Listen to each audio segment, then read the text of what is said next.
haven't played it that much offline either, going back into last year. So again, I think a team like Luminosity, it's a map that they play a fair amount, but they're really hit or miss on it online. So I think you have, you know, kind of two different comfort levels on this map as far as what they've proven, you know, in general, and then in our international offline setting, you know, HellRaisers is the only one that's done anything, as this is Luminosity's first crack at it. Yeah, Luminosity, obviously first season in Pro League. The one thing, though, is that HellRaisers, as we talked about earlier, have lost 7 games in a row. It was online CS right after coming back from a big LAN, so maybe they're in that like post-LAN depression phase where you're just really tired and have no serotonin left and can't play good. But they ended up losing seven games in a row, I think, right? So I think at least, if anything, maybe their confidence is a little bit low coming into this opening match where I think, fortunately for them, they're playing Luminosity, if anyone else in the group. But one thing that's working in the favor of Luminosity, I feel like, is that a lot of their, I think of any team in this group, they've got the most consistency across their players. So in terms of impact, all of them are really pitching in. No one's below or above 70 ADR, right? Which is pretty interesting. I mean, maybe you would want your Opera to be above in the 80s or something like that, but I mean, no one's complaining if you've got everybody around 75. I think that's a really good sign for your team. Especially since PKL, from what I understand, is their in-game leader from talking with the team and people associated with them. And for an in-game leader, PKL actually does do quite well. We know that that's kind of the thing that we talk about from time to time with IGLs is, you know, sometimes they're not quite there in the fragging department. PKL really can be, and as the Des mentioned, Yell is definitely one of those guys with the AWP, particularly on this map. You know, he's going to be able to be kind of the, you know, pacemaker, so to speak, and try to dictate the game. But we're going to get live in this pistol rounds. It looks like Luminosity are looking to just take a crack at B right away. We have them all gathered up at Monster. PKL kind of in the back, maybe looking to throw a couple of flashes over Monster to allow them to come in, as we do have Angel getting a little bit aggressive here, but not in the right spot. Yeah, he's going to be falling back to CT. He gets Gush, but it's only for 25 HP, and now he's pushing a pit. Zero is getting rushed down and gets taken out immediately. 3 players up from the CTs. One of them is already low, Sticko down to 8 HP, and they're all retaking from the same spot. Pretty unfavorable situation, and with the bomb down, the money's already good for Luminosity. Yeah, we'll see what we can get going here, as you do have Shiz up close with the Glock. Only 10 HP, though. A boost coming up with Bondic as he's trying to see if he can't find the mark here. So far, not doing it quite yet. And Shiz in the corner doing some damage, but gets taken down. Dead Fox is lighting up the board, but Showtime and PKL respond, and now it's all on Bondic. 1v2, trying to press him with this USP. Both players at very high health. He needs to land those headshots. He does get one on the Showtime. He has the kit that gives him a little bit of extra time, so he is going to go ahead and put that smoke on the bomb. He's going to go for it. He's going to stick it. Is PKL going to be able to come out and get it? Oh, he gets the knife instead, so he does it in style. Wow. That's the first round going to Luminosity. What kind of went down in that retake situation, do you think? I think one of the issues is this, it's a damned if you do, damned if you don't moment where Angel can peek long B, but if he doesn't peek long B, then he has to stay back, and then most likely will let the bomb go down unless he hits crazy shots on players crossing. But because he let them in, and because he was backpedaling, trying to escape having to fight by himself, ended up taking damage and then forced into pit, they were kind of in bad spots for a B rush, which is ironic because he was looking to spot it. So really good start for Luminosity. I mean, on top of the fact that they got the bomb down, they end up getting the knife kill, which actually matters this early in the game. Absolutely. $1,500. And HellRaisers have bought in some expensive pistols, but haven't gotten armor. I actually really like this.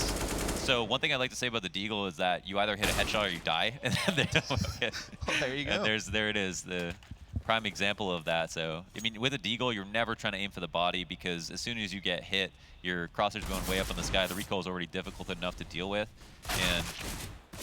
And there's a kill to go down. One body shot ends up taking out another player, and man advantage for HellRaisers here on the anti-eco. Yeah, they've done really well at getting information. I mean, obviously they pushed out Monster pretty early, so it kind of indicated that things were definitely going to be heading over towards the A direction, and you've basically had everyone rotate now. Of course, Luminosity still does have a slight firepower advantage here, as Destiny is going to go ahead and take down Dead Fox. That's going to start opening things up just a tad bit here, but now Shiz all alone in 1v2. He does find the first frag. Can he find the second? Yes, he can. A couple of nice headshots with the UMP will kind of weather that storm, right? HellRaisers was certainly posing a threat, but Luminosity is going to come out on the better end of the deal. I like the repeak in that situation from CT just because he was kind of out in the open, and Shiz, you know, might have thought about readjusting, just resetting, trying to get a 1v1 back in his favor, maybe plant the bomb. And so I think it was a good fight from Shiz. The fact that he hit the headshot was fantastic, but I don't think it was a misplay from HellRaisers, who did a ton of damage on that eco and didn't even spend all their money. None of them had armor, which at the end of the round, maybe you're like, I think we should have spent the extra 600, 650 or whatever it was, and maybe get as many nades as we could have, because they probably would have closed it out, but it's still a big win for them. Yeah, certainly. Just trying to chip away at them all you can, force a little bit more rebuying, try to get their money at a relatively low level, rather than just letting them kind of just storm out and really build up a substantial bank.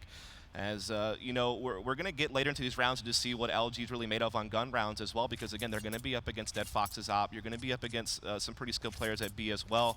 And you know, from watching Luminosity play, they usually just rely on playing really slow in default. Though I will say that smoke you saw PKL throw at the beginning of the round, where he throws it from spawn and it lands inside the washroom area, he actually uses that like on a very consistent basis. So it kind of builds this illusion that you're going to see this every round, but you're still really not going to know what we do with it, because they actually have some really crazy fakes where they'll use that same smoke, but they're just going to do a B rush, and it kind of holds those A players in place a little bit longer. So when you're seeing him throw that smoke that early in the game, I feel like he's trying to, you know, set the pace. Like he's trying to make people think, okay, you're going to keep seeing that, but you're not going to know, you know, what audible we're calling off the back of that. So there's actually a couple examples of that on other maps, right? Like there's the Olaf smoke, there's breaking out windows in Sunroom on B side on Cache. Sorry, there you go. A little early. And same with the windows on top nuke as well. Right. So if you do those every single round, it has everybody on the site that you might be trying to enter worried that it could be an execute. Excuse me. Just like the Olaf smoke, if you spend their $300 on a smoke and you throw it at the box, you're gonna probably get about $1,000 worth of utility in return out of the CTs, right? So it's always good to keep people in check by throwing smokes like that if you have them. So I think that's really cool that they found one on Overpass. It's obviously not an uncommon smoke, but the way that they throw it means that he doesn't actually have to commit to A to get it set up. Yeah, exactly. And again, it's just that consistency just to try to kind of keep people guessing what it's being used for. And it also really does just help you get fountain control, right? Like you're eliminating options for that opper later on in the game when he's trying to take peeks at party from the washroom to try to see if he can get early intel or an early pick. You're basically forcing him to play, you're limiting his positions that he can play from, right? And so that's obviously going to be something that is going to maybe be a factor a little bit later here, as we are just waiting for the game to get back going, as we did have a little bit of a hiccup, but we should be getting back into it soon. And of course, Luminosity feeling pretty good about the 2-0 start. Again, let's kind of talk about that storyline a little bit more, Launders, while we have the time. Is that it's a team like Luminosity, they have a lot to prove. This is their first event together as a 5. They did play at ESWC last year, but I think they had to use XP3 as a stand-in for Yell. So the core 4 kind of got some offline experience last year. But they haven't really had that full 5 ability. And again, this team's only been playing at the pro level of CS. On this team, obviously Showtime had a stint with Tempo Storm and even standing in for SK. But the rest of these guys, you know, they've only been playing pro since, I think, towards the end of last year when they were playing in ECS Season 2. So they don't necessarily have that same kind of experience that HellRaisers has. While Dead Fox is somewhat of a newer player, so to speak, a lot of these guys have been playing together for quite some time, and they've been through several events. So, you know, I think it's important for LG to build that confidence early with the start like this, especially since they were able to get past that hurdle of winning the second round, which sometimes can be so difficult. And you saw they did have some issues with it. Yeah, I mean, they almost didn't win it, and they still should be worried. I think the problem for them now is that because they have to buy AKs, they can't buy SMGs, so they aren't able to farm as much as they like to, and are basically committing to what you would want to do on the third round. So on your first anti-eco and your second one, you want to get as many SMGs as possible, survive the round with as many players left over, and say you lose 2 or 3 players, then on your first rifle round you would have rebuys anyway, spending only an extra 1,000 for the armor, and that's your ideal situation. But their hands forced a little bit early, and because HellRaisers have done this to them, I mean, they're only within 1 of a save every single round. That HellRaisers are doing that much damage, so. Right, and I mean, again, when you're on the CT side of this map, opping is so prevalent, it's particularly on the A side of the map, that you want to be able to get that into Dead Fox's hands right away, which is why you can see, you know, that he's probably going to take a full save here, right? He's probably just going to get the USP, he's going to try to build that bank up, make sure he gets an op right off the bat, because, again, that's like your pace setter, when you can just move him around the map, whether he wants to get aggressive in the connector and stairs, or whether he wants to take peeks at long A, whether he wants to get aggressive in party and try to contest that smoke PKL is throwing. You know, that's going to be one of the biggest tools that HellRaisers is going to have against like a slower, more passive setup. That's going to give Dead Fox a lot of room to kind of press some of those longer areas, see if he can't find information or get picks. So I think we're going to throw to a quick commercial break as we get this technical issue sorted out. So we'll be right back in a few minutes.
took a late night ride, heading south to the borderline.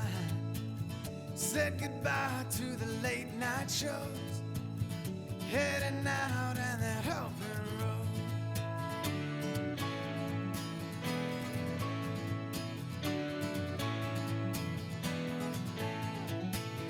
Kiss goodbye to the city lights, kiss goodbye to the black and white. Merry dreams of a better place, wipes the tears running down her face. Oh, she's better now, with the wind and the rain. Oh, she will find herself getting lost again, say. Are you running on empty?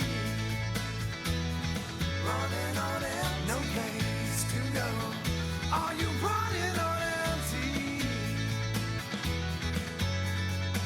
Some rides you take on your own.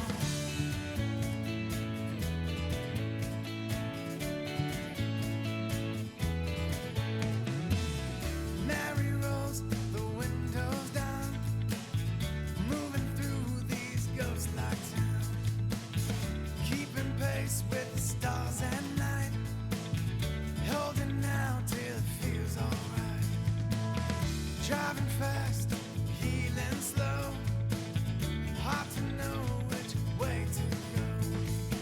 She has a map but would rather drive whichever way makes her feel alive. Oh, she's stronger now, with the sun in her eyes. Oh, she is moving now, taking truth from the light. Are you running on empty? Running on empty. No place to go. Are you running on empty? Some rides you take on your own.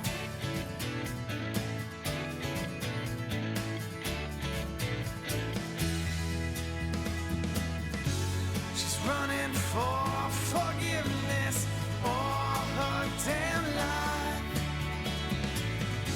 She's running for the love she never had inside. So I guess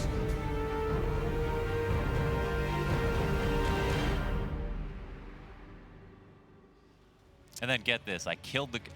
Oh, yeah, go ahead.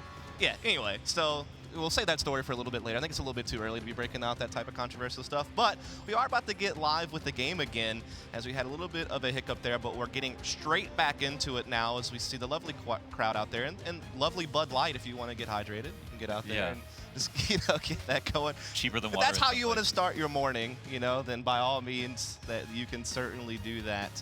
As we have, of course, a 2-0 start for Luminosity. That they had a pretty good pistol round, had a little bit of a shaky second round, but they did come out with the victory. And now HellRaisers just basically in a full save situation as they approach that opening gun round to see if they can't, start taking cracks at Luminosity's economy as early as possible and try to limit their momentum a bit, to be fair, as the match is unpaused and we're 10 seconds away from getting the live right now. Yeah. So what do you think about this next round? What can HellRaisers even do in a situation like this? On what type of buy that they have, do you think? I think they just spend a little bit more money. As we see, we're going to get a couple of heat grenades. This could make a big impact.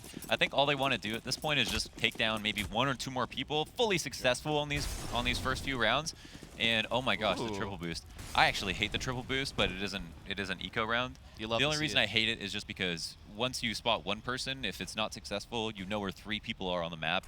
And so suddenly you can just go to A if you were set up in some kind of default. But on an eco where you just want any kill you can get, this is a good setup. And of course, this is one of several hundred boosts I feel like that are possible on this map. This is definitely the most boost-heavy map in the rotation, and we countlessly see new ones come out, it feels like. Obviously, Navi was bringing out some last year, so you always got to keep your eyes open for little plays like that, little gimmicks that might give you an edge in a round where you don't have so much invested, as they're just going to keep holding on to this bonding, just hoping that someone's going to come through that short pipe at some point. And for now, Luminosity is just kind of sitting back. Destiny may come out this door and find a nice surprise. Not sure if he's going to walk into it. It seems like short control might be taken soon, but just as you mentioned, Luminosity playing extremely slowly. They didn't make any mistake last round. I think their anti-eco was pretty standard, but they ended up getting 1D'd on one part of the map and then shaken up a little bit. But there was nothing wrong with what they were doing. Sometimes you can't help but getting hit by shots like that. But they've actually congregated towards A, and this is where the triple boost, if they weren't planning on playing 3B, kind of works against them, but it's an eco, so you do want to take a risk. Yeah, I mean, you got to gamble. You got to take a shot at something, and it was a B stack, and unfortunately for them, Luminosity comes to a completely open bomb site. Now Destiny's just looking to press with this UMP and try to farm some cash. Already a couple of kills there. Yell kind of bailing him out. Looked like he was about to go down, but Yell's going to ensure that that is not going to happen, as it's just Sticko and Zero now trying to see what damage they might be able to do. But Luminosity looks like they're going to get out of this flawlessly. I mean, Destiny took a lot of damage, but you know, Zero's not even really in position to pose a threat, so that's nice. To get to carry over those 3 AKs, that gives them a lot more money for utility and lets them save money for later. And you can even keep these UMPs into the next round. There's nothing wrong with that, right? Yeah, and then the extra $800 a piece is a whole nade set, basically, so they've done a good job of recovering in this situation. I mean, typically you'd lose 1 or 2 players, so HellRaisers definitely failed a little bit here, not getting one or at least 2 kills. That means that now Luminosity might not be in danger of a reset following this rifle round. So potentially being able to buy for themselves once again, even if they lose here. And it looks like Dead Fox has actually picked up the op already, which is, I think, a really good sign for, or a really good thing for HellRaisers, I should say.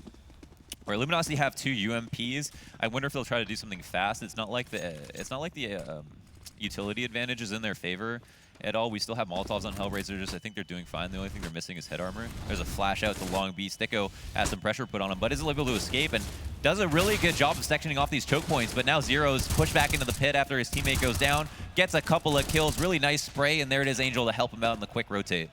Yeah, really fast round here. Luminosity, like you said, trying to put those UMPs to work on an aggressive push, but just gets shut down. Sticko, he doesn't get kills, but he buys a lot of time, and he blocks them off, as you said, allowing those rotates to come in. Great work there from Zero and Angel to get some kills, and now put PKL alone in a 1 versus 4. He's got a lot of time to play with. He does have some utility, but the first battle he comes across is against Angel, and he's going to be on the losing end of it.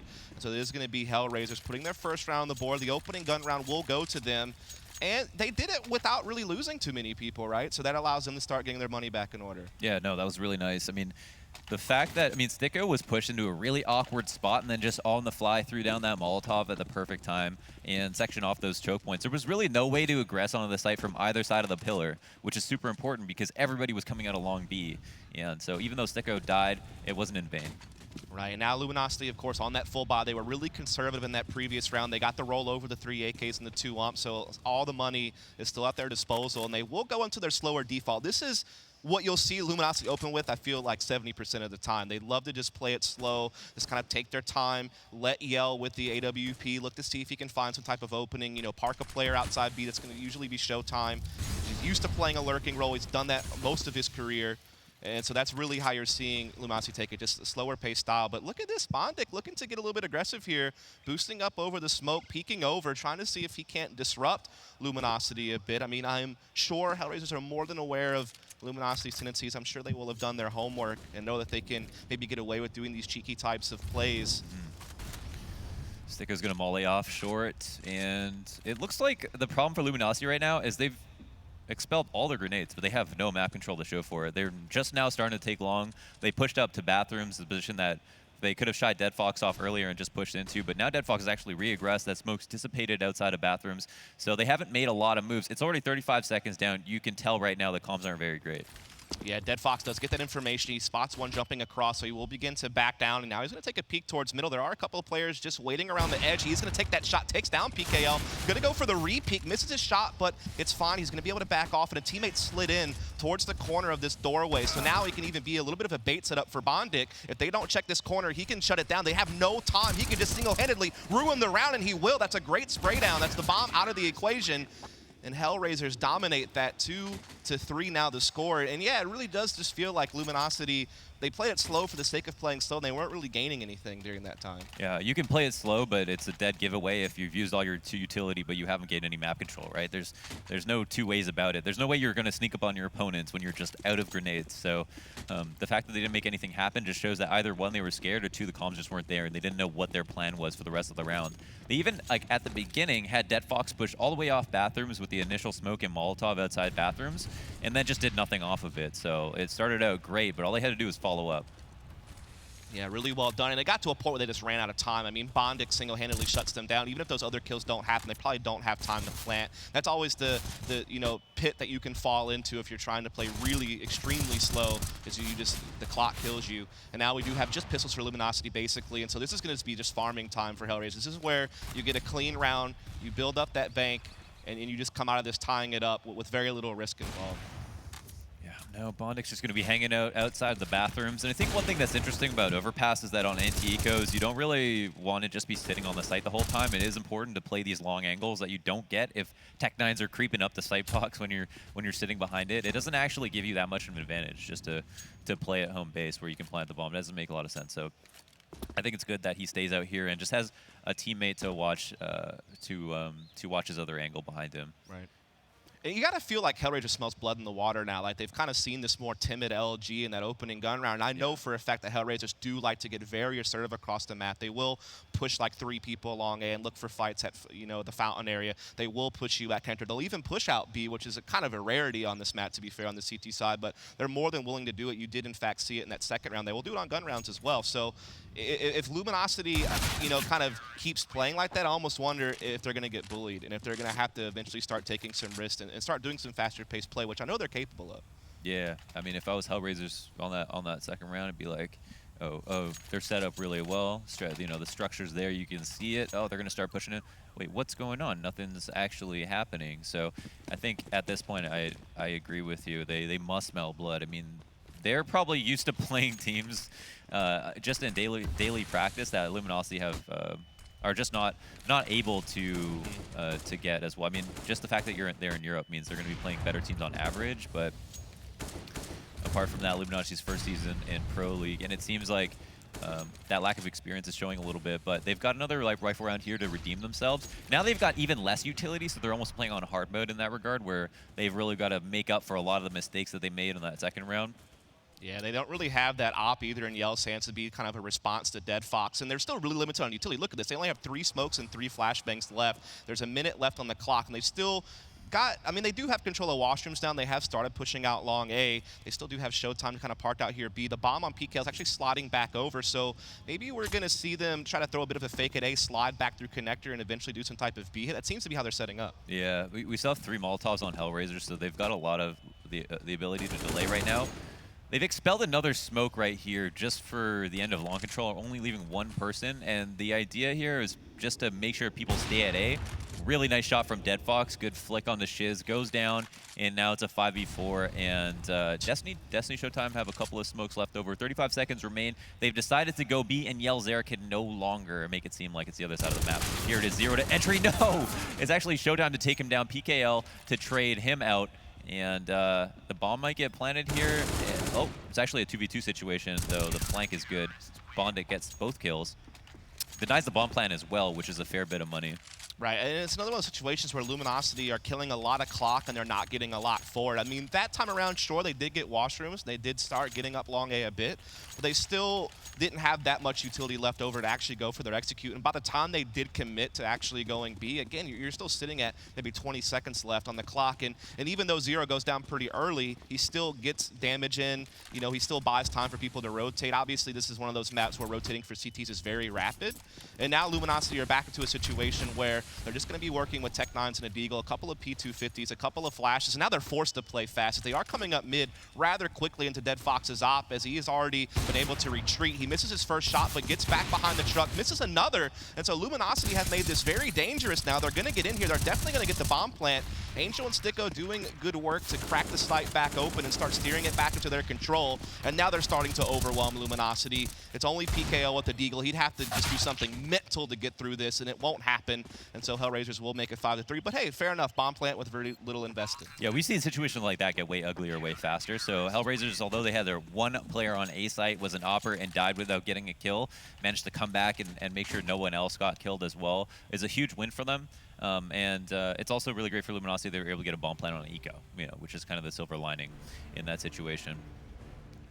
You could see he was just trying to fall back as fast as possible, hearing the thunder of those footsteps as he was retreating from washrooms.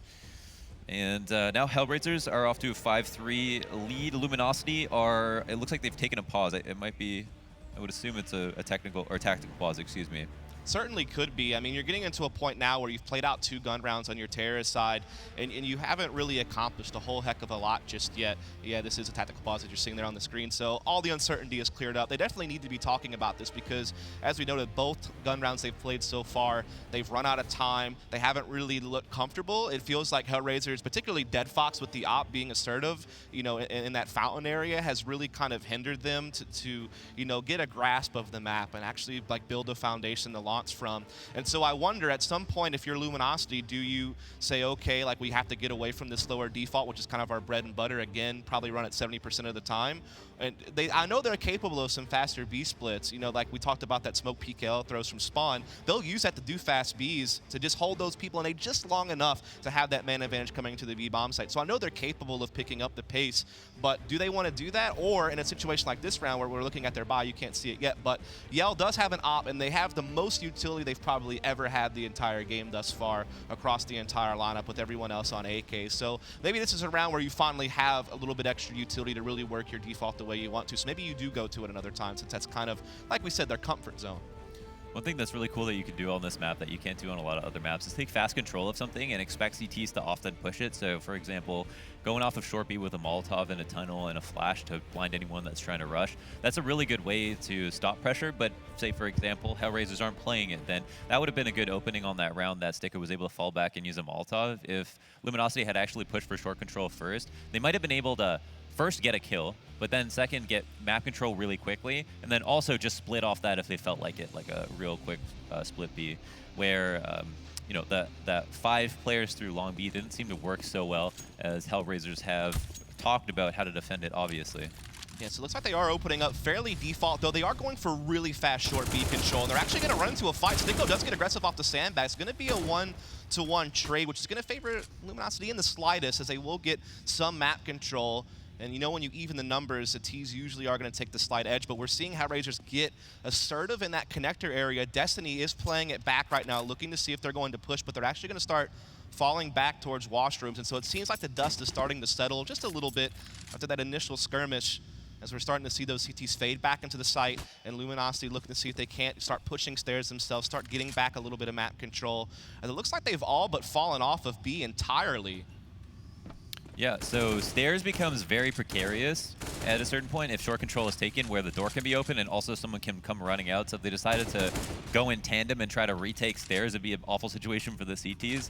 So deciding to fall that back, I think, makes a lot of sense, but also works really well in Luminosity's favor. Now they have control of one of the fastest rotations on any map, which is stairs. It changes a rotation that could be 10 plus seconds to 3 seconds. So a huge amount of control now. Now they just have to decide what to do with it. Back down to 35 seconds. They've made at least a couple of waves in this situation, and they don't have anyone to fight at long B, so this could be a good situation for PKL to make some space and get out here into the site. Yeah, he is going to do just that, as you do have Angel and Zero just kind of waiting back in the pit. Again, time is low. Rotation coming in. Destiny gets caught there with a couple of nice frags. Zero and Angel looking to spin some utility. Get caught with their pants down a bit. Now it's just Dead Fox and Bondic, as Bondic does get a touchdown on the Yell, so it is going to be a 2v3 retake here. They both have kits. They both have incendiaries and flashes to work with. The smoke goes down as well. Shiz playing the edge of it, though, going to do a little bit of chip damage, slowing things down a bit as Bondic comes through the smoke at long A, but PKL takes him out. Now it's all on Dead Fox. 1v2 now. Pulls out the Deagle, but PKL going to lay him out with that AK, and so Luminosity finally put a gun right on the board. Yeah, they do it, and off of the back of some fast control to try to initiate engagements. I think their problem is that, and this could work for HellRaisers if they've picked up on this, but if they make sure that it's 5v5 until there's like 30 seconds left, LG will just fall apart. Whereas if LG can find that open and kill, they know what to do in like 4v4s, it seems. So for Luminosity, I think the goal of each round should be, how do we find that fast opening kill or push HellRaisers back into a position they don't want to be in as fast as possible and then move into a site. Instead of splitting up to this very, very passive default. Because the way that way Luminosity's playing it right now, I don't actually like. I love the last round, but not so much this one. It's because they are playing it as if, well, they've got all control now. They've got all the power. They've got all the influence. Like they're dictating how HellRaisers are playing. Well, HellRaisers' mind, they've just lost one round. They can go back to doing what they were doing because that's worked more often than not. Yeah, this is like as passive as a default gets, it feels like. When you have Showtime way back in Spawn watching for a B push, not really getting any info on short or through the tunnels or anything like that. Now you're slowly starting to see Luminosity begin to try to control washrooms a bit, try to look for an opening at long A, but HellRaisers have already begun to fade back, except for Bondic, who's still trying to play up close to the smoke. Looks like it might be a little bit of a one-way there. Fool me twice? I mean, I think he used that on the anti-eco once already, so. Nice. Ooh. And Angel's spot hasn't been given up is the big thing. Now it turns to a bit of a bait setup. They probably have no clue. Angel can now peek out probably freely, grab a kill. Indeed, he does yell. Not expecting that. And now even Bondic somehow able to get away there. He does a lot of damage to Shiz. Shiz eventually gets the kill, but now he's stuck in a 1-on-3. He's already gotten a couple of kills. This would be the ace clutch if he comes up with it. And he's slowly piecing it together. There goes Angel. Now a 1v2. He's low on HP. He's going to go for the plant. Both players rotating from the same spot, basically. So get that time, but oh no, the nade. That's the anti-clutch right there. That is the thorn in your side. That's Didn't even get a chance. Boner kill. Yeah, sure. We'll do that. Oh, wow. Yeah, it's unfortunate. You really want to see that something like that happen or go down. But there's a 1v3 everyone needs to go and watch. Is the Shiz 1v3 versus Cloud9 to fend off OT. It was at ACS online. And absolutely insane. So his mechanical skill is all there. That first kill, he seemed a little bit shaky. After that, just headshot, headshot, headshot. Right. So he might just take a little bit. He might be coming alive in a couple of rounds. We'll see. And that's a good mental sign, right? Like he struggled to kill Bondic, but then he just immediately regathers himself and gets those next 2 kills clean. Unfortunately for him, the nade eliminates any chance at taking a crack at that clutch. As we are going to see Luminosity now put a lot more focus on stairs. They're going to double up there, really make sure that's cleared out and start pushing in towards middle. So they're actually starting to get a little bit more assertive with their map control. Like they're actually taking things a little bit earlier. So it seems like they're starting to get into their comfort zone maybe a bit more. Yeah, I think I would be losing faith in my caller right now if I was Luminosity, just because that previous round they went slow again. Shiz made 3 kills, but other than that, it would have been a 5 alive for HellRaisers. Right. And just as I was mentioning, like they were playing that round out slowly again, not getting the map control they need to. For some reason, felt like that tempo would suddenly work when HellRaisers have just been very comfortable waiting for them to come. Right. So are falling right back into that same setup. And if Luminosity are doing the same thing, I bet everybody's kind of like mentally looking at each other like, wait, what are we doing the same thing again? Like right. We're running low on money, we're running low on time. Well, there's an opening kill though. Yell, making something happen. For once this half in a really big way, though. Nice. There's the instant oh, another kill. Very nice flick back from Dead Fox. And extremely low, but finds a third. Can you believe that? Oh, my God. He was only supposed to get 1. He was only entitled to get 1. I think he definitely benefited from the fact that there was no presence at long A. Everyone was coming through middle, so he was able to kind of fall back and get a safer repeat, whereas if someone would have been there, he would have obviously been traded, and that could have maybe worked out a little bit differently. Well played there from Dead Fox, just showing us some of that flair that he has with the AWP. That second kill was crazy good. And again, like you said, Luminosity are falling into that same trap, and I think it is just because their playbook is not deep enough. When I compare them to some of the other teams at this tournament, and I watch their demos compared to some of the others, yeah, like I said, they rely on their default as like a crutch. Like it's one of the few things that they have other than a couple of fast B execs, and we haven't even seen those yet. So you have to wonder if they start turning those pages and say, okay, like we have to do something different. Of course, this round, options limited, just some pistols, and they've already taken a lot of damage. Yeah. Do you know if they have a coach? Yeah, they do, I'm pretty sure. Not sure how involved that coach is or how much he's a factor, but yeah. I do know that PKL is their in-game leader from talking with them. And he, like I said, I've seen improvement, but it almost feels in this game so far like reversion. Like I'm kind of starting to see some of the warning signs I saw from them last year rather than that progress I've seen them make this year. I'm not seeing that unfold right now in this particular moment. So I'm hoping they can start figuring something out, because this is a big opportunity for them to prove who they are. And right now they're really struggling as they're still just kind of waiting things out, you know, looking to see if HellRaisers is going to peak them, but HellRaisers is content just to sit back.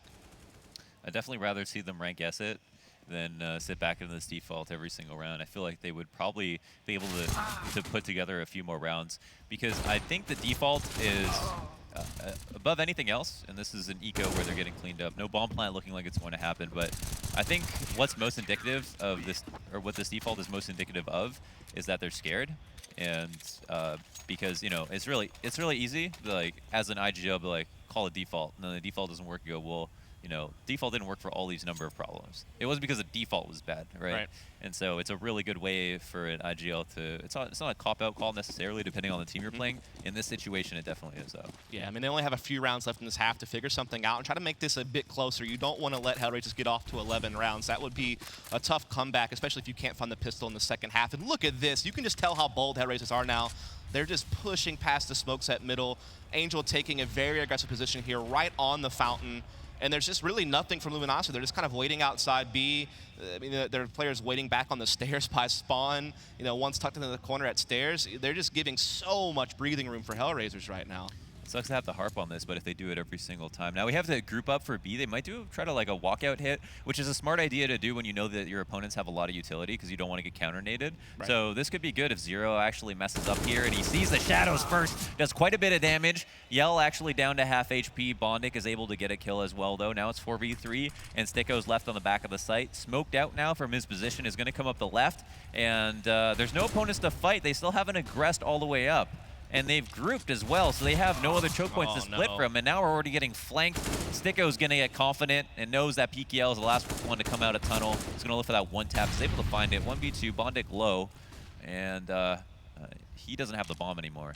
Yeah, this is going to be tough now. 37 seconds left on the clock. 1v2, bomb down right there next to the pole as he will be sliding out, just trying to see what he can spot. He is going to be able to get the bomb in his possession. And to be fair, Bondic is pretty low on HP over here towards Graffiti. He doesn't have a nade, though, to get the free frag off of that, as he is just slowly working his way in, again, running out of time, taking some shots from the pit. He seems to be aware that the other player's short. He's trying to go for it, but he keeps taking that chip damage from the pit players, so he never really can get that peek on sandbags he wants. And so we will go down another round for HellRaisers. And yeah, that was one of those rounds where, sure, you were able to gather up and walk out B, but the problem is because you gave so much room to the other side of the map, I mean, they were already in connector and flanking them before they ever actually developed or execute onto the B-bomb side, it felt like. Yeah, and there wasn't even that much stopping them. After they got away with the walkout, no one from HellRaisers was like pulling out grenades, flashing them like crazy. They were just kind of standing there and hoping that someone peeks them, and that's been kind of the story of the game. And it seems like even when they're in a site, that's happening now. So Luminosity have a couple of rounds to be able to surmise at least the semblance of a good half. And a 9-6 wouldn't be that bad. But I think it would be HellRaisers really messing up at this point to let that go. Yeah. I mean, now they're praying, they're so thankful that they won that pistol and got the 3-0 start, because otherwise it would be looking real bad right now, as it is just 4 Deagles left up for Luminosity. A couple players still over here towards short B. We already do have a third player rotated for HellRaisers inside the B-bomb site as well, but they're still just kind of sitting towards fountain. They've even tossed a bomb down. So again, I guess they're just trying to see if they can't find a long-range fight with a Deagle, see if they can't get a kill on someone peeking. But I think HellRaisers has timed out their aggression very well. They've never really given opportunities to an Eco and Luminosity to catch them in a close quarter or something like that. Their aggression's always been really calculated, and they always fade back at the right time. Yeah, like they were able to push up all the way to Fountain on a round where they knew it was going to be like a full-on default, even though Luminosity have rushed at least 2 rounds in total. So they have picked all the right times to get aggressive, as you mentioned. Unfortunately, it looks like there's no end game for this bomb. It's probably just going to die before it gets to the site. Right. Unless Showtime can put together a nice clip of the week for us right here. Those were the good old days, weren't they? The old clip of the week days. This would certainly be spectacular if he was able to find something here, but he's running out of time to really do much, and he will be eliminated. So another flawless victory here for HellRaisers, as they're already at double digits, and they're looking to maybe get that 11th round in to half off with, whereas Luminosity, there just hasn't been much there. Again, if they wouldn't have won pistol, we might even be worrying if we were going to see a 16-0 at this point, because they've only gotten one straight-up gun round this whole entire game. Yeah, mentally this feels like a 16-0 in the sense that I don't even know what Luminosity haven't shown signs that they're like adjusting at all or adapting, which is what gives you faith. Is like there's definitely this could be an 11-4. Maybe this will be the round where they show us something different. So first off, stairs control. Well, Destiny's just sitting back, actually. Straight up default once again. Destiny's all the way downstairs. Angel's out here, but not contested. No one's even trying to smoke off this Opper. So if we had Dead Fox right now, is opping from the same spot because they're letting him. So they could smoke him out and then they can Molotov outside the bathrooms and then use that control smoke and then help Destiny split stairs. They'd have 2 fights here. That'd be a lot more favorable, though. There it is. Destiny gets the first kill. Bondic in the bait position is able to get the trade. However, Sticko coming from the door. Right away to get the trade. Now it's a 3v3. These 2 players are on B. this can be an awkward spot nice. to be in. Showtime has shown presence. And actually, a good reason to just slow it down, just because you don't know where the rotates are going to be at this point. Zero's got short control as well, so if they were to come out long, he'd have a great spot to defend from. Now, Dead Fox is in a really awkward spot. I think it's at this point where they just want to find out where the Opera is, try to get the other player to rotate to him, and then hit that site. Yeah, it's big that Showtime gets that kill through short pipe, because that changes everything. Before it was a 3-on-3, and it was still tense, but now LG are starting to get those final blows in, and so now it's going to be all on Dead Fox, who is at A. A great pick from Yell there, as it is going to be up to Dead Fox to see what he can do. He's going to put a nice incendiary down. Unfortunately, it's going to go inside of a smoke, so that means it's not going to prevent that bomb plant. So it will go down. Dead Fox, of course, last round going to go for it. He does have a kit, so that gives him a little bit of extra time as well. Doesn't have a utility, and the op can be very difficult to retake with, especially whenever you're at a numbers disadvantage like this. But we'll see what he has cooked up, because he certainly had a great half as he begins to push his way forward here. There is one right up close in the pipe. Tries to take the shot at short. PKL, though, lands the mark. And that's going to be big for LG to at least walk away from that half with the last round and feel like at least we got something done there at the end. Yeah, they can just forget about it now, move on to CT side, mentally reset. And we have a lot to see about their CT side. I mean, maybe this means that they don't peak too much on CT side, and that's going to be a good sign for them. So there's a lot of teams that are really good on T side, but on CT side they're way too aggressive and they give up too many man advantages every round. So maybe that won't be a pattern for them. And the ball's in HellRaisers' court. But the thing is, HellRaisers' T side on this map is great. So I think it's going to be a hard road no matter what. Yeah, I mean, I feel like there's just going to be more variance from a team like HellRaisers on this map. They have a deeper playbook. Yes, they can play a similar default to what you saw LG doing, and they certainly can do great mid-round reads from that, and then just kind of, you know, call audibles is like what I like to call it, like from the American football term, like from the line of scrimmage when you read the defense, and then you kind of make those tweaks. That's what the foundation they've built, but they also are going to be more prone to throw in these aggressive type plays that you just didn't really see from Luminosity. As it was interesting because Tolkien Fanatic, give him a shout out. He's a content creator in the scene. He did an interview with Sticko, and he talked about how because of the two different coaches they had, LMBT and now Jonta, they've learned different ways to play CS thanks to those two coaches. Like they learned the basics from LMBT, and now they're learning how to throw in cooler executes and looser play thanks to Jonta. So it allows them to be very diverse. I like Jonta better. Fair enough. Fair enough. What can you say? Just from the profile that you gave him for me. Oh, Sticko. A couple of nice Glock headshots. Unfortunately, the clip doesn't look as nice with the Glock, but if they do get the round, that's what's most important. And that's the big flank shut down completely. Showtime going to be rotating in from Heaven, the most common thing to do. His teammate as well is going to be pushing from CT. Spot side will be watched, taking as many pot shots as he can. And it looks like HellRaisers have enough time to work with and players that they can take some risks. PKL. Oh my gosh. I wondered if he would have tried to go for the bomb in that situation. Hey, it was a headshot, right? Tries to go for that 360 no-scope action or something there.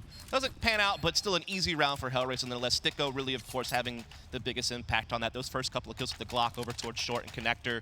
It's really what opened things up. I mean, he just completely cuts off this flank. That was like the big thing LG was looking for, was to try to come through and make something happen in that area of the map, and it just completely folds. And so now we're going to see full UMPs from HellRaisers.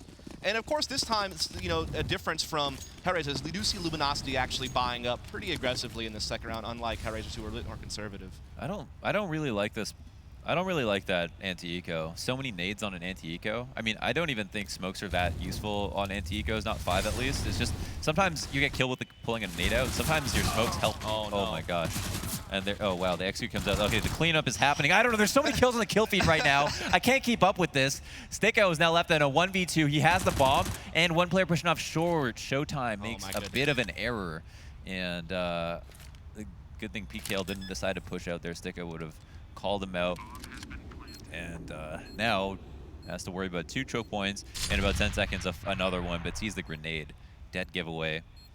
And it wasn't even that good of a nade somehow. So as he pushes to the left, oh my god, how does that happen? PKL gets the headshot. 3 kills in the 1v1.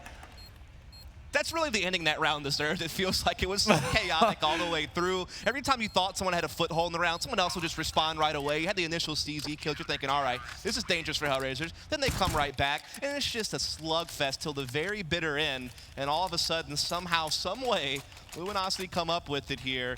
As here's those initial kills we were talking about that really looked like it was just going to be the tilting factor, and then somehow this 1v1 happens. Absurd. Sticko's definitely going to be shaking his head after that one. He probably felt like he really had it. Damn, he just got posterized. That is pretty unfortunate. So, what a way to end that round. That was so weird. Okay, so what I was going to say about UMPs is just that, not that UMPs aren't bad, it's just that when you buy so many nades, there's like a lot of reasons why you could have lost the round because you had grenades. One, you're spending $1,000 on utility that you're going to have to rebuy. Number two, you could get killed pulling out a nade. Number three, if you're using a smoke, that smoke could be used against you versus pistols, which is why would you give up an advantage when you practice clearing angles that aren't smoked off normally? And then there's no number 4, but okay. Yeah. You were trying your best to see if you could fish one out. Talking a little bit slower through those first 3, seeing if you could discover the 4th. But now we're in the economic game of chicken, basically, to see who's going to, crack first, basically, as we're going to see HellRaisers buy right back up, of course, and that bomb plant certainly is going to help that along. You even see the Galils coming out, even a couple of AKs on board. Not a lot of utilities. It's just going to come down to fragging, as we are indeed seeing a lot of presence here at Long A. Destiny working up at possibly just the wrong time, and there it is. He's going to go down due to Bondic. Yelzera looking to try to peek here with that scout. He does get a little bit of damage there. Is forced to fade back, as it's certainly going to be a collapse by HellRaisers onto the site now, as Bondic is swinging through. Takes down 1 torch struck, but 1 remains. Just holding his own right now, as Angel is trying to sniff him out. He will go ahead and finish the job, as it's now a 4-on-2. Sticko going ahead and finishing this off, it seems, as now Showtime's just the only man left. Bomb is going to get planted here. He's got the he has a kit, so he's got time, but he's up against just so many forces for the HellRaisers. It's just going to be too much. It's going to be 12-6 now, going over to the CIS team. Yeah, that's looking like one of the very few nails in the coffin that HellRaisers need to have shown themselves that they can pull off, because that was like a very simple round for them. It actually looked like HellRaisers had a better buy somehow, and also a huge mistake, I think, from Destiny re-aggressing long that late. The scout wasn't even covering him as he was pushing up, and then only got halfway up.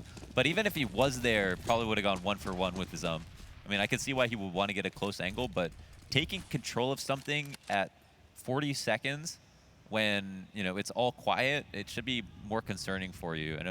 I don't even think he would have gotten that much out of it, having gotten there safely. So yeah, now Luminosity had to take a step down basically on what they can work with. Just a few CZs and that 1 UMP on PKL. They do, of course, have armor across the board as well, even some of them with head armor involved.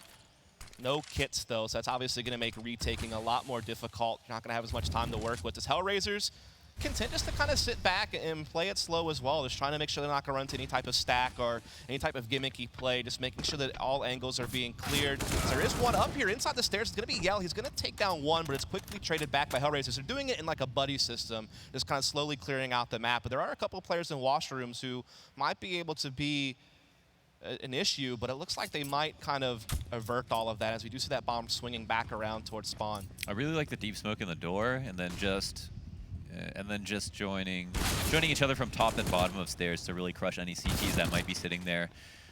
There's a kill that probably shouldn't have gone the way of LG. That's a free one, and 2 players in the B site with 0 entering with bad spacing from HellRaisers. There was no one there to trade or even help him stop from getting killed. Now Deadbox left in a 1v2, looking for this nasty spray. Isn't going to get it. Showtime cleaning him up. Just really bad spacing. They were in such a rush to get into that B site after losing Sticko, and it seemed like there was panic calls. Of course that would happen, too, because I just gave them credit for doing good spacing when they were clearing out connector. And so those initial map control grabs, and then all of a sudden it kind of falls apart when they start working into that B bomb site. And so now, I mean, we're just going back and forth at this point here in this second half, as Luminosity are starting to get back into this game just a little bit. They're actually going to force HellRaisers to concede for the most part. Angel sure will have an AK in that armor, but everyone else here just on Glocks or P250s. And this means Destiny's going to be able to get aggressive with this AK. Got to be careful not to give that up, though. You don't want to let this round slide back in the HellRaisers side. I like that tactic, just smoking the stairs and then flashing over, as opposed to flashing and then peeking where you would normally smoke. It's a little bit safer. And it comes out late enough that you would be able to see people. But HellRaisers here, no utility. Angel seemed to have a surplus of cash, so decided to get an AK armor, maybe just to even up. Right. Also, you're on T side, so you're grouped, and people will play like 2 sites and then 1 person somewhere else on CT side. So if your AK gets 2 kills, which sometimes happens, you'll still win the round. Yeah, you can pick up those guns. You can also recycle that AK if you're smart about it. You know, someone like Bondic with small armor, if he gets that AK in his hands at their Angel, maybe he can still, you know, put it to use through recycling. So we are going to see HellRaisers begin to start working up towards that A-bomb site. They still have a good amount of time left on the clock as well. And it's really only Destiny here to challenge. He's starting to receive some damage, so they're starting to get a call to start making rotations, but he still has to hold his own for as long as he can. He's going to be able to line up one frag. That's a second one from Yell as well. Destiny coming in with the AK. He's going to get a couple, and so now it's just going to be on Bondic. He's going to find the first kill in the 1v4. Now the 1v3 finds the second kill as well. Worried about his flank. He's running out of time, and he's also, of course, quite low on health. It's going to be difficult for him to find his way out of this. We haven't really seen a crazy clutch yet this game, so we'll see if maybe Bondic can be the one to put the first one over, and there's the headshot on the shiz. This could be it. It's just going to be showtime now at full HP coming through long. Will Bondic check it? He's checking everything else. He's not looking, and showtime will get it. He saves the day for Luminosity, but I tell you what, Bondic was making that one look a bit scary there for a moment. He was definitely landing some nice shots, and he gets the bomb plant. He gets the bomb plant. Damage is done. 4 kills. I mean, LG just won that off the back of an eco, so you know, they have a little bit of money left over, but they're still basically reset. That's or within one of being reset, excuse me. So big win for Bondic on that round. Really nice headshot on that 4th kill. Yeah, this one was just nasty. It made you believe that he was going to pull it off. Just, you know, that long A flank is probably the spot you least expect. Like, typically, washrooms and mid is what you're looking for. So the fact that it came all the way around long, I think definitely just caught him off guard. Maybe if he had a couple of more seconds, he would have checked it more carefully. But when you're on low HP and you got the adrenaline flowing, sometimes you just can't think of everything. And so that round will go to LG. And now it's 12-8. So we were in a situation where it looked like this was just dominance from HellRaisers across the map, and in certainly the first half, if you were to sum it up, that is in fact what it was. But now, due to some of this economic scrambling we see in the early part of the second half, I mean, LG are starting to work themselves back into striking distance. Yeah, I mean, it was a prime flank location from Showtime to be able to decide to come long. If he came from any other place, Bondic would have 100%ed him, shot him in the side for sure, because he wouldn't have expected him to go from truck to the other side of the site. So gamble from Bondic, and it was probably a smart one, but Showtime was just one step ahead. Still, yeah, it has been this really gritty battle with no clutches actually coming through that shouldn't have happened, aside from Sticko going down the B site in that 1v1. But no like 1v3s or 1v4s like there that we almost saw. Starting to get into a nitty-gritty game at this point. Again, it felt like just a dominance, you know, wave coming out of HellRaisers, but now it seems like Luminosity are starting to put themselves back into it. Maybe they're getting a bit more into their comfort zone. I think, you know, winning that last round of the first half probably gave them somewhat of a mental check, and the fact that they were able to kind of fight for some rounds, particularly winning that second round of this half, I think was also really big for them, you know, because if you let HellRaisers get the pistol and build that momentum, you know, get the 3-0 shutout, then all of a sudden they're really starting to run away with the game. But I think, you know, getting these last, I think they've won the last 3 out of 4 rounds now. This is where you're starting to see them, you know, get some grounding in this game. You're starting to see some players begin to pop off, like Destiny's starting to get those numbers up there. Again, PKL, one of those in-game leaders in the Americas scene that seem to be a bit more skilled, which is, you know, something that we always kind of talk about, as maybe some IGL struggle with that. PKL seems to be one of those guys that doesn't really struggle with that. So it's definitely good to see him chiming in. You definitely want to see a little bit more out of someone like Shiz, who's super skilled, like has really good mechanical ability. Because when you look at the other side, I mean, they're just playing so hot on all their players, basically. Yeah, Bondic already at 25 and 12. Like, welcome to Invite. Welcome to Invite, boys. He's coming down from... It was funny because when he came down from Flipside, he almost left a better team. That's what it felt like, right? Into the lineup that HellRaisers had. And it was either a lateral move or kind of almost a downgrade from what it looked like from the outside. But now the team HellRaisers looks fantastic. I mean, in this game so far, we've seen some stuff that's like, should you really be looking this bad? But I guess from just taking a step back and looking at more of the bigger picture for them, they've become such a good team. Yeah, I think from a strategical perspective, this is some of the best that HellRaisers has ever looked, to be honest. I mean, there was that one point where Blade was in-game leading for them as a coach. He was actually the first person to ever do that in CSGO history, I'm pretty sure. That one major a couple of years back before he really started getting things going on Flipside. And so that looked really great in the group stages of that major. But now this team, through the coaching that they've had, you know, they've really developed a pretty deep playbook, and this looks like one of the best put together HellRaisers teams. In the past, they always had enough firepower to pose a threat and be an upset team in best-of-1 situations like that major I'm talking about. They even topped a group that included Fnatic, and they eliminated Cloud9 from that tournament, if I remember correctly.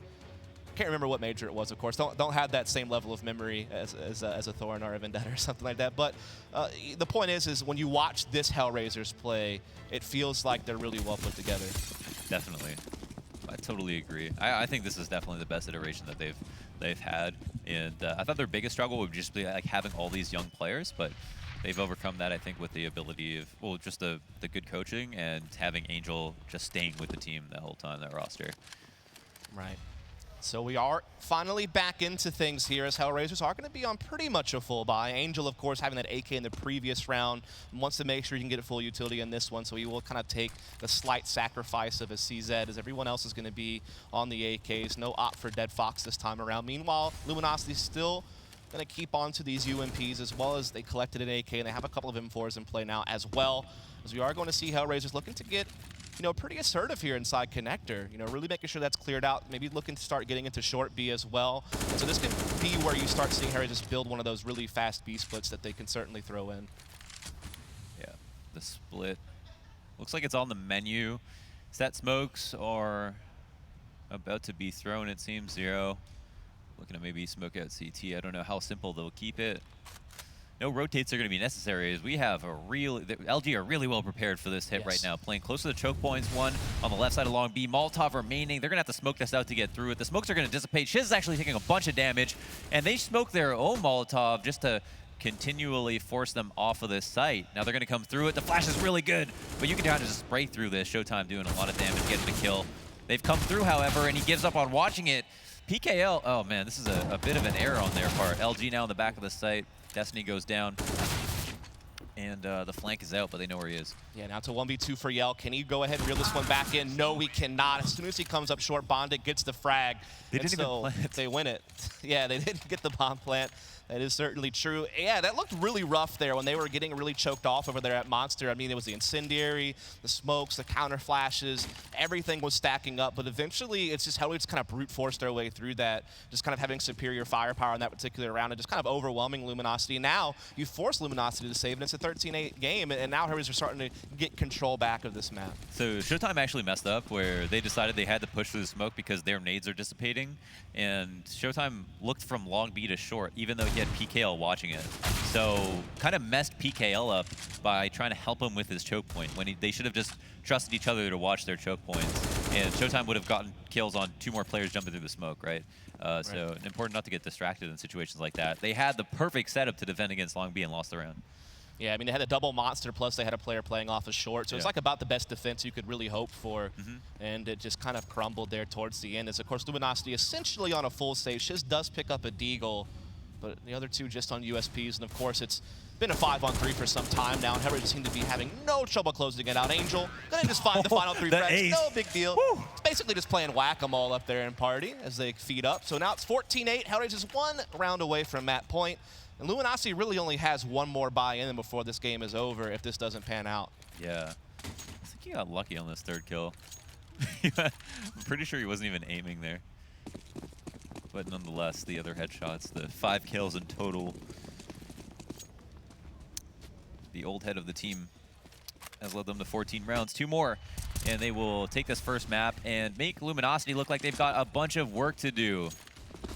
Yeah, as we see HellRaisers aggressively moving into long A now. It's very early in the round. They're already all the way up to the flower boost spot, basically, as Yell's just peeking it passively with this M4. He doesn't have that op to really assert himself right now, so he just has to work with what he can, as we're seeing the flashes come up, the jump peeking happening. Yell even forced to just concede. He can't even peek it anymore. He has to just fade back into the site, as we do see Bondic working his way up with the rifle. Yell jump spotting over to the APC. He's definitely going to see this utility start coming in, so he should start being aware what's going on. He will put up the counter smoke, so not bad, but the flashes and nades are really pouring in now from HellRaisers, and they're going to start breaking in as Bondic is going to get that opening frag onto Destiny now. Dead Fox getting PKL out of it as well, and so it's a 5-on-3, bomb being planted. Yell being patient on the other side of this smoke will actually reap the benefits of that. Sticko will go out, and so now it's a 3-on-4 retake. A couple of kits are certainly in play. Dead Fox, though, holding off these players at the CT rotation. Nades are coming in from Luminosity, but they're still not able to quite make their way in just yet. Finally, they do, and Dead Fox gets caught in awkward space thanks to that incendiary. So this retake, not too shabby just far, as we are going to see Zero, though, starting to bring it back. A couple of nice kills from him. He'll just finish it off, and that's Matt Point for HellRaisers. Okay, not bad. They actually, I mean, it was a straight up smoke execute. It ended up being the right decision. They moved up quickly. I mean, I feel like these are rounds that Luminosity could take notes on. You know, like this, move up, get your execute out. They have the structure, but they don't follow up often enough. So after these smokes dissipate, it's obviously all comes down to Zero getting the 3 remaining kills. But before that, the 2 initial kills come from Luminosity jumping through the smokes that were thrown.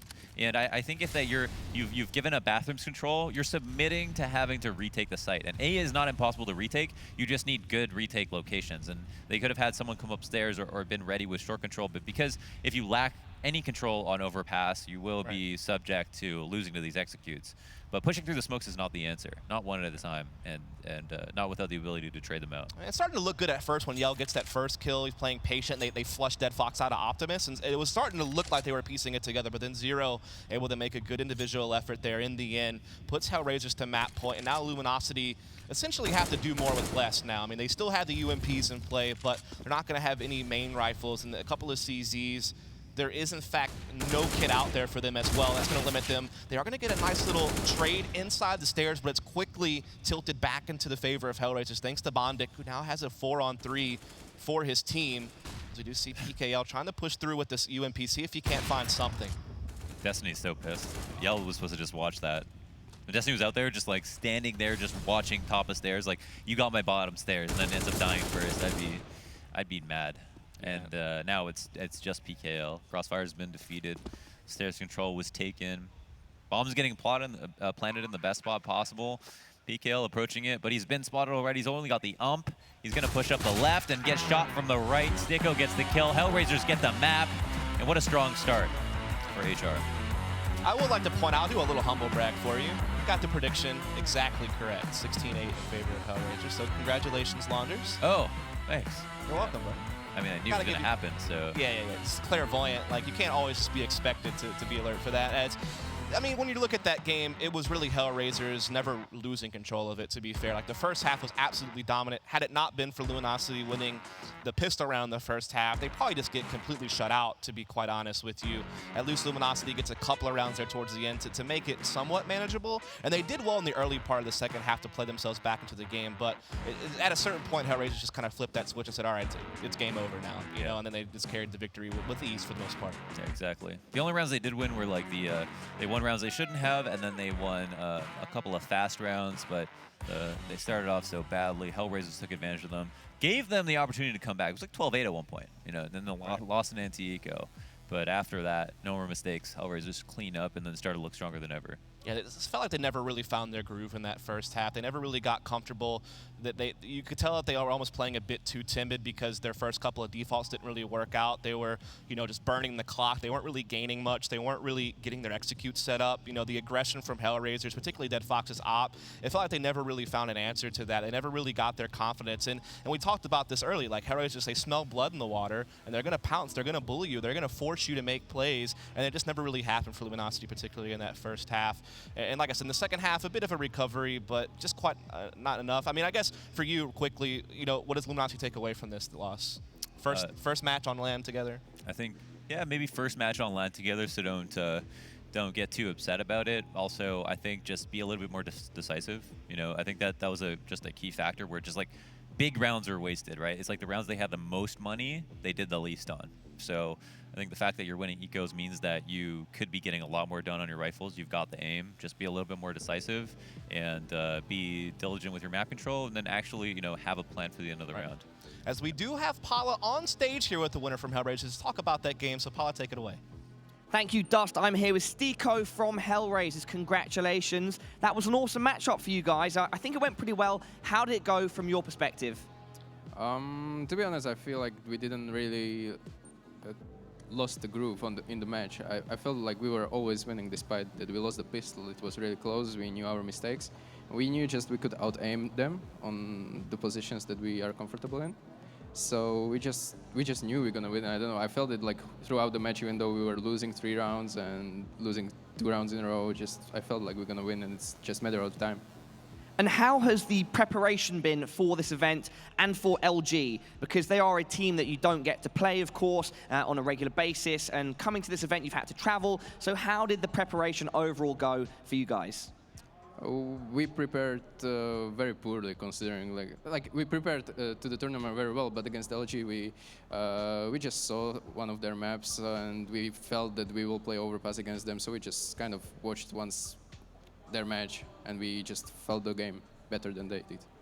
Awesome, and now on a lighter note with regards to all things Stico, last night, Zero, he locked you out of your room. Did you get that sorted? Did you get some sleep? No. It wasn't Zero's fault. It was like some issue in the hotel, and like the cards weren't working properly, and we also missed almost 3 flights with the Dead Fox, and I feel really sick. Didn't sleep much, but right now I have finally a chance to go back to the hotel and take some nap. Well, that is exactly what you can do now. Congratulations. We will see you again later today. But for now, let's head back to Alex and our analysts on the desk.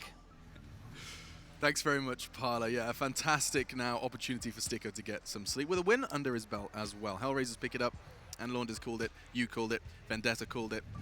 Everyone called it, except for... I didn't, but that's only because I want to, start the battle for predictions with an upset win, and then I'd always have that one over you as I can, Maybe that good. Yeah, you're doing the opposite route now. Yeah, that's not great. Giving us a head start and then coming back strong I have afterwards. faith in LG, and actually, it's very interesting. Let's kind of start our conversation, Eric, with the observations made by the casters. It was Launders who said that on the rounds they had the most money, they did the least with. Was that something that you noticed as well, that they were struggling to kind of string together any commitment with the buys? 100%. When I've watched LG a couple of times, it seems like when they're doing their defaults, they don't have a specific plan after they've gotten the map control. Right. So they're kind of like, they're almost too loose, and the in-game leader is maybe not telling them what to do after they've gotten long A, short control on Overpass. It's like, okay, we got those spots. What are we doing now? We're kind of just chilling, not really doing much. So I think definitely Lander said, be more decisive on those gun rounds. So does that fall to the in-game leader then? That falls to the voice of the team to just say, like, go now, come with me. Well, if you're going to have inexperienced players and you give them too much room to work with, they're not going to know what to do with that extra time. So really, at their point in their experience level, you need a good in-game leader to really tell them what to do, when and where and how. You know what I mean? Well, there you go, guys. Luminosity, if you've got some big bucks to spend, Adren, going to be standing behind the next event. There you go. Vendetta, what's going on with you then? We see HellRaisers pick up that first win. Was there any observations to pick up from HellRaisers themselves, or was this, as Stico put it, we looked at one map, kind of knew we were going to win? Well, yeah, I guess they could expect that going into it, but they played the similar type of HellRaisers CS that we were used to seeing. Bonic extremely aggro towards the E-bomb side. Dead Fox also chiming in with it. It's just, and Angel, on his occasional adventures out and about on the map. But that's just kind of what you can expect from them. I did, if you wanted to see something you wanted to see more of, maybe some more aggression over towards the B-bomb stuff. We've seen that, teams like North, for instance, love doing pop flashes over in towards, the T-side part of Monster and so on to clear out space and set up potential flanks and basically get map control. But it wasn't really a necessity for HellRaisers. They were doing perfectly fine as is. It did feel like there was kind of an absence of real drilled executes in that entire, but from both halves. I mean, did we see much, Eric? Did we see much of that kind of rehearsed gameplay, or was it more a bit run and gun? We did like after their defaults. They kind of had a strat after their defaults, but like I said, they're kind of disjointed, weren't together, and it wasn't like executed properly. But yeah, I think the LG needed to make HellRaisers sweat more, like more map pressure everywhere. Right. I think they were too standard, and then that after they've ran their default a couple times, it's a matter of time before they switch up their pace. So it's pretty obvious for HellRaisers. Okay, we've crushed their default 3 times now. They're going to change it up. Right. They went I think out Monster, and then it was a pretty clean half for them. So they were readable. They were a little slow once they established their defaults, and LG did not pick up the win. Any final points to be made here, gentlemen? I think it's obviously a first game for them online. True. Not necessarily a good caveat. To blow everyone out of their seats in that sense, but kind of a bit worrying that we didn't really see any sort of presence from the op on Yell for this game. We didn't really see PKL necessarily either. Have a big performance in that sense, and you would look to your better players on that squad to kind of lead the charge, at least when you're going into this kind of a new experience. So a bit of a worrying moment for them in that sense, but it's still early days. Okay, well, we do have, fortunately, more Brazilians to look forward to here in Texas. So Brazilian barbecue up next. Immortals are going to be taking on Liquid as we see South versus North America after our break here for the DreamHack Astro Open. Do stay tuned when we return. Another best of one will be duked out as we get to see what Liquid can do versus the Immortals.